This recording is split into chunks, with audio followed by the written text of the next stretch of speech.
प्रिय विद्यार्थियों, आज हमारे पढ़ाने का विषय है जीव द्रव्य। ये 6 द्रव्यों पर चर्चा चल रही है। 6 द्रव्यों में आज अंतिम द्रव्य है जीव द्रव्य।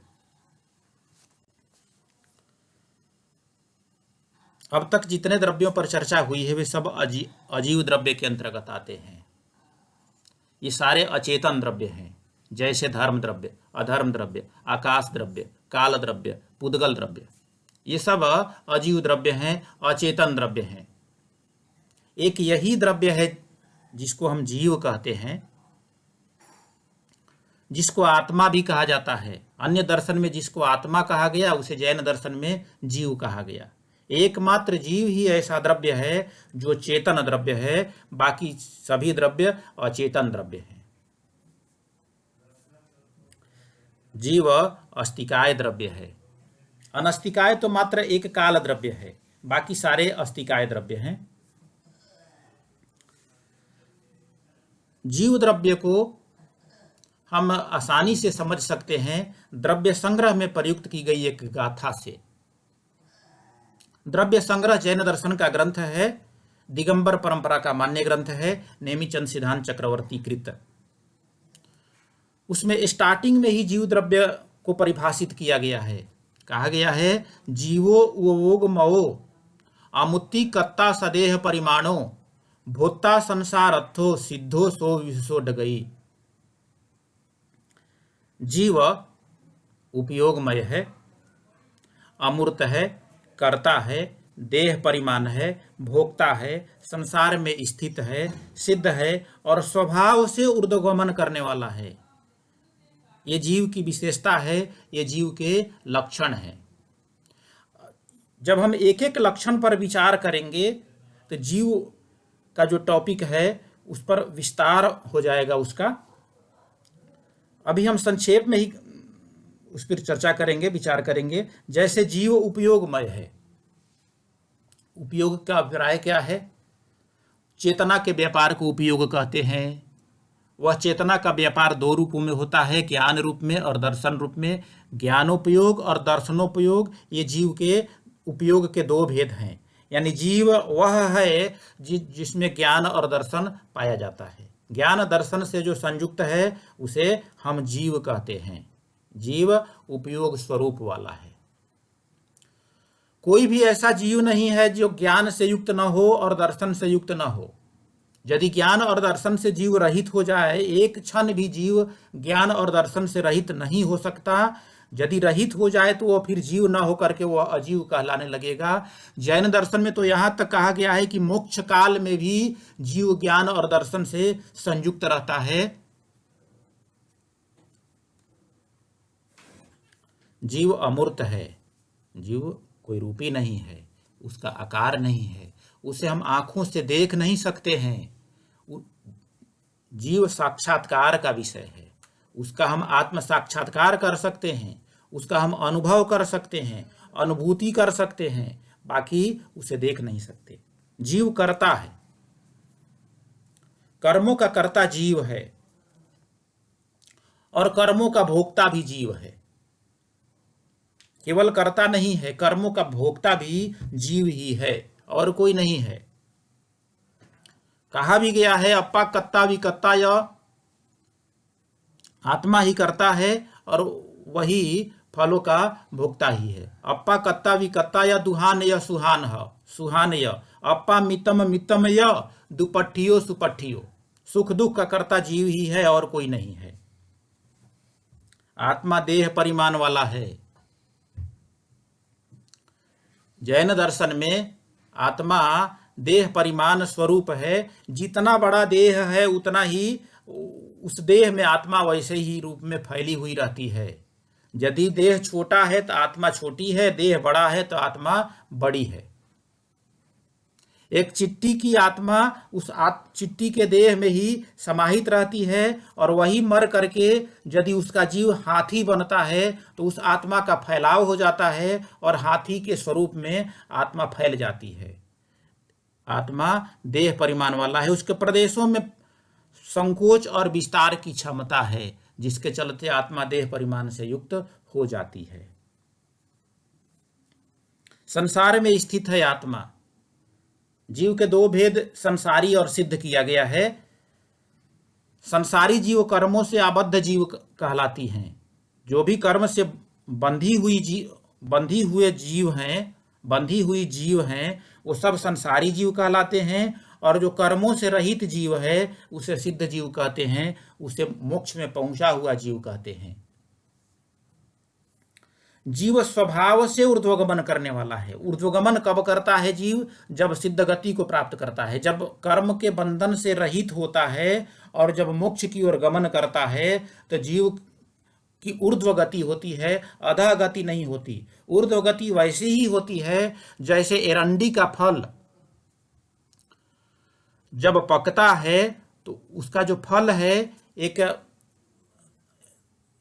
परत से बंधा हुआ रहता है, एक परत से घिरा हुआ रहता है। जैसे ही फल पकता है तो वह परत हटता है और उसका बीज ऊपर ऊपर उछलता है।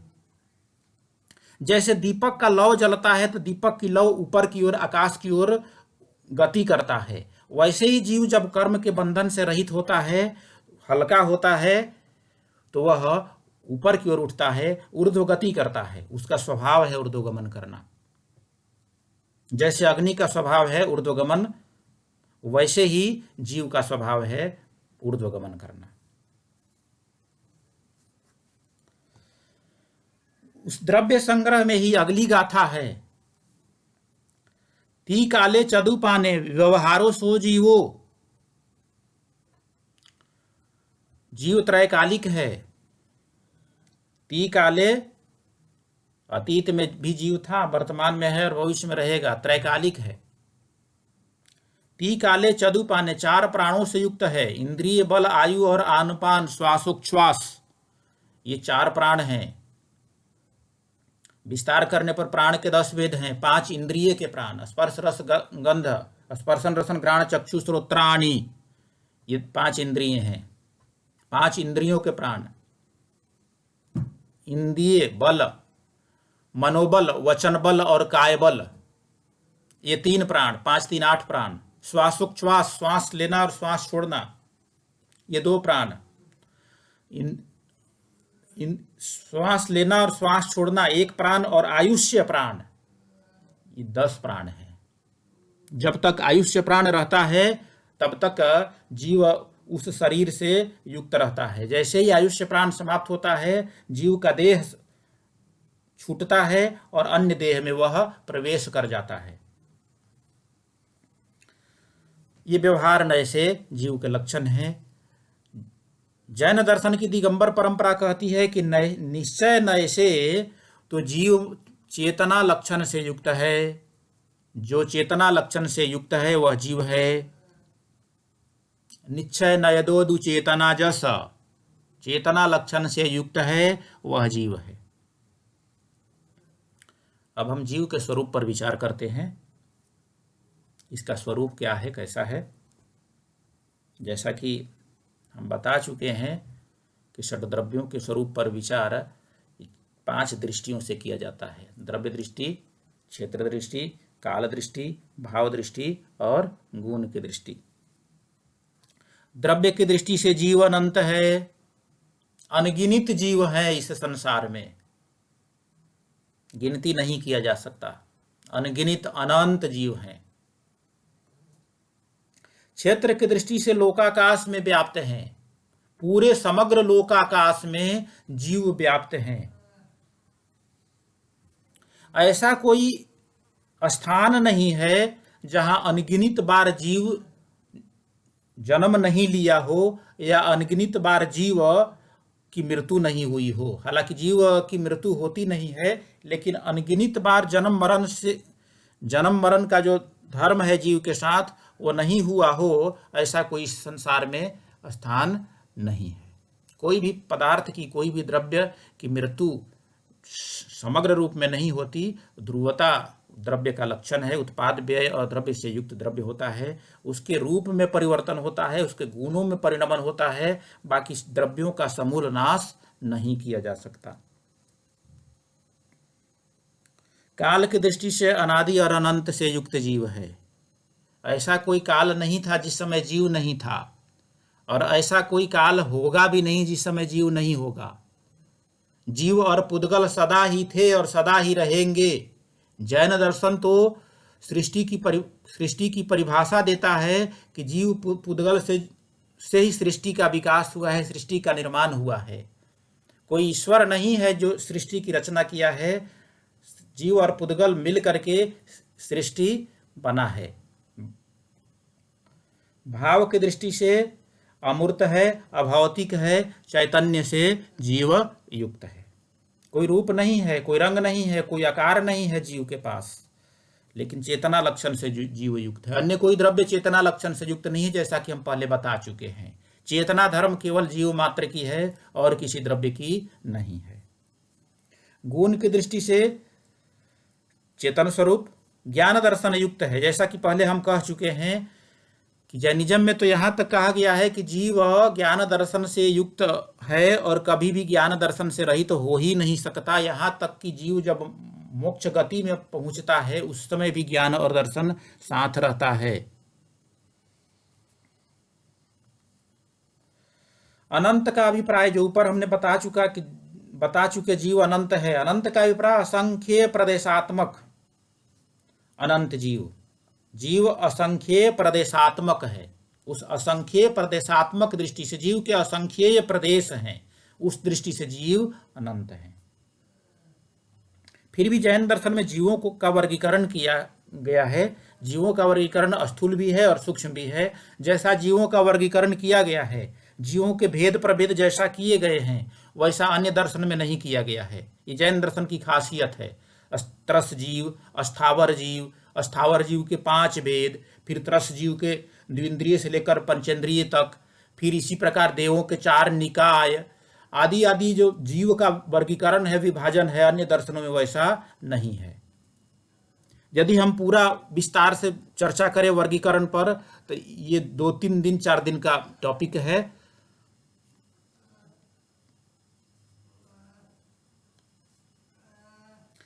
क्षेत्र की दृष्टि से समग्र लोक व्याप्त है और लोकाकाश में जीव का अस्तित्व नहीं है।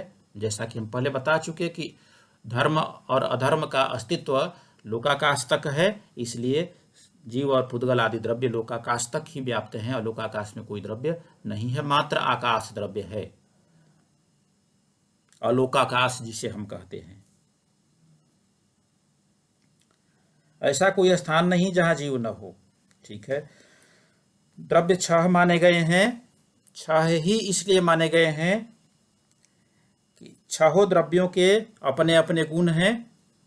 एक गुण का दूसरे में सद्भाव नहीं है। किसी द्रव्य के गुण दूसरे द्रव्य में नहीं पाए जाते, इसलिए द्रव्य 6 ही होते हैं। द्रव्य के पर्याय अनंत हैं, किंतु गुण 6 हैं। गुण के आधार पर द्रव्यों के 6 भेद किए गए हैं। इस प्रकार षट्द्रव्य पर विवेचन पूरा हुआ। प्रिय विद्यार्थियों, जैन दर्शन का 6 द्रव्य का टॉपिक आज पूरा हुआ। ये 6 द्रव्य बीए सेकेंड ईयर प्रथम प्रश्न पत्र का चैप्टर है, प्रथम यूनिट का सेकंड चैप्टर है। इसके पहले भी कुछ चैप्टर हैं जिसको हमने वीडियो लेक्चर के रूप में प्रस्तुत नहीं किया है। उनको जानना भी बहुत जरूरी है। उनको जाने बिना गुण और पर्याय को हम यदि नहीं जानेंगे तो आगे चल करके हम द्रव्य को कैसे जानेंगे, इसलिए उसको जानना बहुत आवश्यक है। आगामी जो लेक्चर होंगे वो जो प्रारंभिक टॉपिक, प्रथम यूनिट का प्रारंभिक चैप्टर जिसको हमने वीडियो में व्याख्यायित नहीं किया है, उस पर हम एक एक करके प्रकाश डालेंगे। वह व्याख्यान केवल ई कंटेंट के रूप में था, अब हम उसको भी वीडियो के रूप में प्रदर्शित करेंगे। बहुत बहुत धन्यवाद।